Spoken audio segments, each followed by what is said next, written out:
Minor బాలికపై అత్యాచారం కేసులో బాధితుల పక్షాన టీ న్యూస్ పోరాటం ఫలించింది. ఎట్టకేలకు 9 రోజుల తర్వాత పోక్సో కేసు నిందితుడు బండి భగీరథ్ పోలీసుల ఎదుటైతే లొంగిపోయాడు. పేట్ బషీరాబాద్ పిఎస్ లో బండి భగీరథ్ సరెండర్ అయ్యాడు.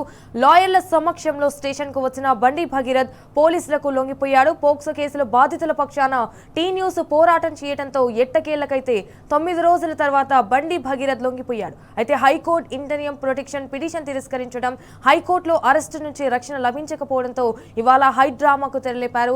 మే 8న పేట్ బషీరాబాద్ పిఎస్ లో బండి భగీరథ్ పై పోక్సో కేసు నమోదైంది. 9 రోజులుగా పరారీలోనే ఉన్నాడు. పోక్సో కేసులో తొలుత ఎఫ్ఐఆర్ లో బిఎన్ఎస్ 74-75 పోక్సో యాక్ట్ సెక్షన్ లో 11-12 లను నమోదు చేశారు.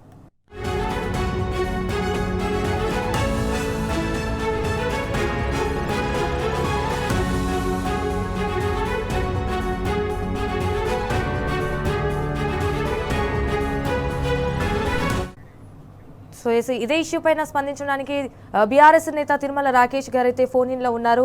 అయితే రాకేష్ గారు, మరి 9 డేస్ అయితే పోలీసులు ఏం చేస్తున్నారు దీనిపైన? నిన్న కోర్టు ఆర్డర్ రాగానే ఇవాళ దొరికాడు భగీరథ్. సో దీనిపైన ఏమంటారు? ఫస్ట్ ఆఫ్ ఆల్ ఏదైతే 9 రోజులుగా జరుగుతున్నటువంటి అంటే బాధితురాల పక్షాన టీ న్యూస్ నిరంతరం పోరాడుతున్నది.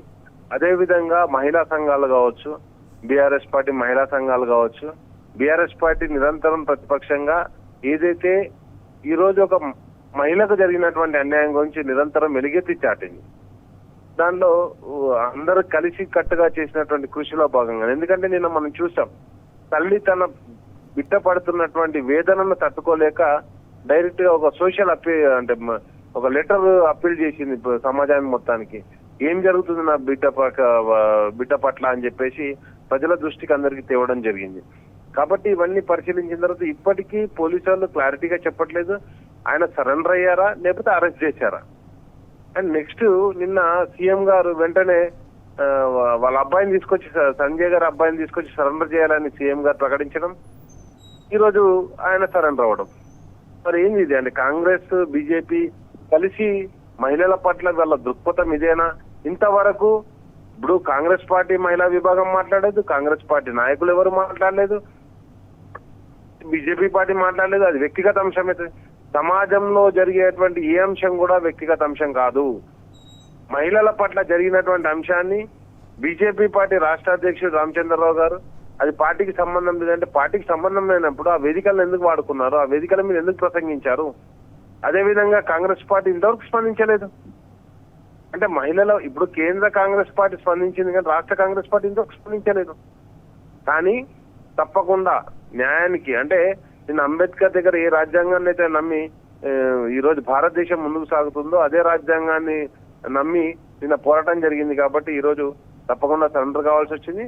సరే చట్ట పరిధిలోకి వెళ్ళిన తర్వాత ఏ చర్యలు చేపడతారనేది అది మరో అంశం. కానీ ఈ రోజుకైతే జరిగినటువంటి పోరాటంలో ఎవరెవరైతే కలిసి వచ్చారో వాళ్ళందరి పోరాటం ఫలించిందిగా మనం భావించవచ్చు. అంటే రాకేష్ గారు, first of all court order వచ్చేదాకైతే భగీరథ్ ని దాచిపెట్టింది ఎవరు? ఈవెన్ పోలీస్ అన్ని తెలిసి కూడా సైలెంట్ గా ఉన్నారు ఎన్ని డేస్? అదే అంటే ఇప్పుడు మనం ఒకటి ఈ రాష్ట్రానికి స్వయంగా హోంమంత్రి, ఈ రాష్ట్ర ముఖ్యమంత్రి, అదే విధంగా కేంద్రానికి హోంశాఖ మంత్రి వాళ్ళ తండ్రి స్వయాన. కాబట్టి ఇద్దరిట్లలో ఏం జరిగింది అనేది ప్రజలందరూ కూడా గమనించడం జరుగుతుంది.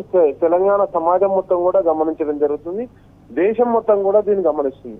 కాబట్టి నైతిక విలువలు సమాజానికి చెప్పడానికి తప్పితే మనం ఆచరించడానికి కాదు అని చెప్పేసేటువంటి ఒక అంశాన్ని మాత్రం తెలంగాణ సమాజం తీవ్రంగా పరిగణిస్తుందండి.